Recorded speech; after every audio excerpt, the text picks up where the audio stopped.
Assalamualaikum warahmatullahi wabarakatuh.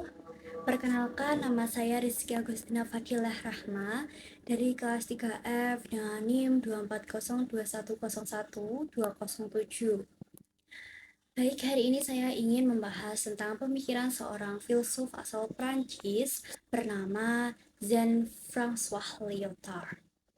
Topik kita adalah knowledge is product to be sold, yang berarti pengetahuan berproduksi untuk dijual.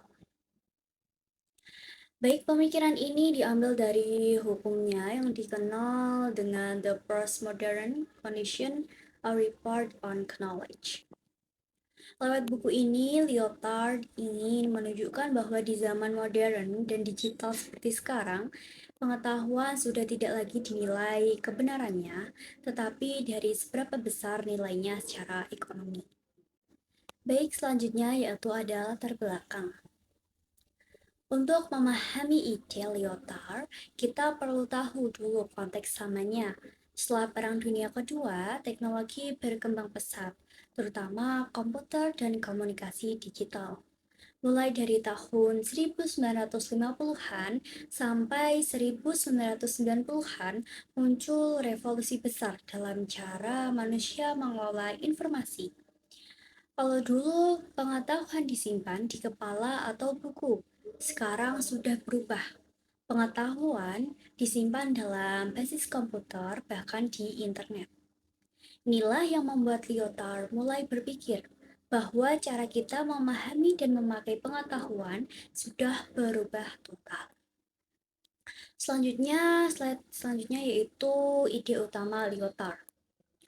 Menurut Lyotard, teknologi komputer membuat pengetahuan berubah menjadi data. Data ini bisa disimpan, dipindahkan, diperjualbelikan, bahkan dimiliki oleh perusahaan besar. Karena itu, pengetahuan sekarang bukan lagi soal benar atau salah, tetapi soal berapa nilai jualnya. Misalnya, riset ilmiah yang menghasilkan produk baru dianggap lebih berharga dibandingkan riset yang hanya mencari kebenaran. Dari sinilah muncul pernyataan yang terkenal, yaitu knowledge is product to be sold. Artinya, pengetahuan sekarang diproduksi bukan demi kebenaran, tetapi demi keuntungan. Baik, yaitu selanjutnya postmodernisme dan meta-naratif. Lyotard dikenal sebagai filsuf postmodern. Salah satu ciri pemikirannya adalah menolak yang disebut meta-naratif atau kisah besar yang mencoba menjelaskan seluruh dunia dengan satu teori. Contohnya seperti Marxism yang menjelaskan sejarah sebagai perjuangan kelas, atau pandangan bahwa sejarah manusia adalah proses menuju kemajuan dan kebenaran universal. Menurut Lyotard, semua narasi besar itu sudah tidak bisa dipercaya lagi karena dunia nyata terlalu kompleks untuk dijelaskan dengan satu cerita tunggal. Jadi, ia menekankan pentingnya keragaman cara berpikir dan mengetahui. Baik, slide selanjutnya yaitu pengetahuan yang dieksternalisasi. Di sini Lyotard juga membahas tentang bagaimana pengetahuan sekarang tidak lagi ada di dalam kepala manusia, tetapi dieksternalisasi, artinya disimpan di luar diri kita, seperti di komputer, di internet, atau di lembaga-lembaga besar. Ketika pengetahuan sudah menjadi sesuatu yang bisa disimpan dan dipindahkan, maka ia juga bisa dijual. Inilah yang disebut sebagai Lyotard sebagai komersialisasi pengetahuan.